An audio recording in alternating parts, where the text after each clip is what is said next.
The call came just after dusk, when the snow was starting to thicken and the world had gone eerily still. A neighbor's voice, tight, hesitant. "Your son's outside. He's been there for hours." For a moment, I didn't understand. My son was supposed to be spending Christmas with his mother. Her husband, him, was there too. The man who moved into my house after she moved out of my heart. I remember standing by the window, phone pressed to my ear, watching flakes dissolve against the glass. The silence between each heartbeat felt like a slow knife. I didn't ask questions, didn't shout, didn't curse, just grabbed my coat and keys. The drive was long and cold, the road vanishing under waves of snow. My mind filled the silence with flashes of his face, his laugh, his small hands building snowmen last winter. And then, nothing. No sound, just white, and the faint hum of something breaking inside me. When I reached her street, I saw him, my son, curled up on the porch, shivering. No lights on inside, no one opening the door. He looked up when I pulled in, didn't cry, didn't say a word, just looked at me, and I knew. Something in me changed that night. She came to pick him up 2 days later. Her eyes were red, but not from guilt, from fear. He was being loud, she said quietly, as if that explained anything.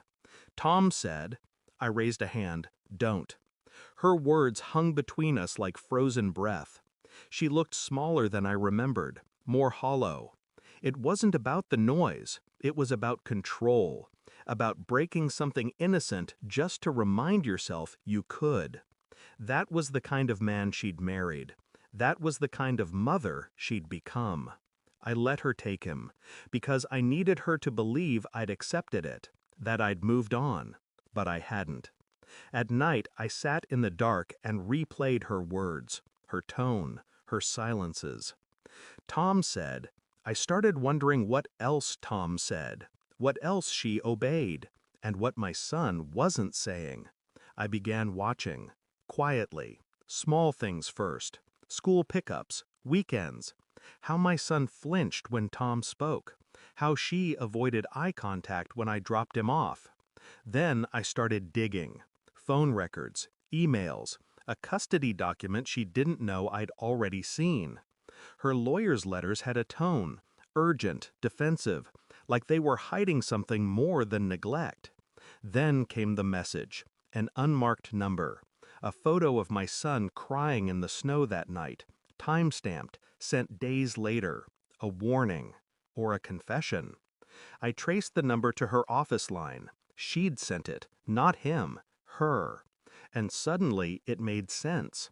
Tom hadn't locked my son outside. She had. And she'd used his name as a shield. I waited for Christmas Eve, 1 year later. She invited me for dinner for our son's sake.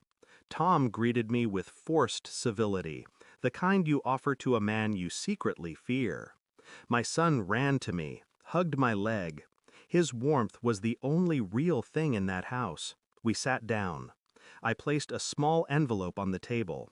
She froze when she saw it. What's that? I didn't answer, just slid it across. Inside was a copy of the police statement, anonymous tip, photo attached, investigation reopened. Her handwriting was on the back of the printed photo. One word, sorry. Tom looked at her. She broke. No, I didn't mean. He stood, realization creeping through his jaw like a crack in glass. I didn't move, didn't blink.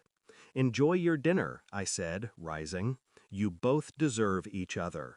And for once, the silence was hers to keep. I didn't destroy her. I just let the truth do it for me. The statement, the photo, her own words, it all found its way to child services. Quietly, legally, irrefutably. 2 months later, custody was mine. No arguments, no tears, just signatures on paper and her shaking hands. She called me once afterward. I let it ring, then deleted her number. Because revenge doesn't always scream.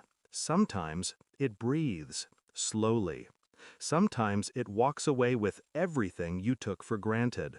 Snow fell again tonight. Same street, same season. My son's laughter echoed through the house, louder than before, freer. He doesn't talk about that night. I don't ask. We both know silence has its own language. Sometimes I still think about her, how she looked when I left that table, her face caught between denial and recognition. The kind of look that stays frozen long after tears dry. People think revenge is loud, that it burns, but it doesn't. It freezes. It calcifies in the places where love used to live. And when the last piece of it melts away, you don't feel warmth. You feel nothing at all. Thanks for watching. Don't forget to like, share, and comment. Subscribe now to Cheating Stories Insight World for more amazing stories.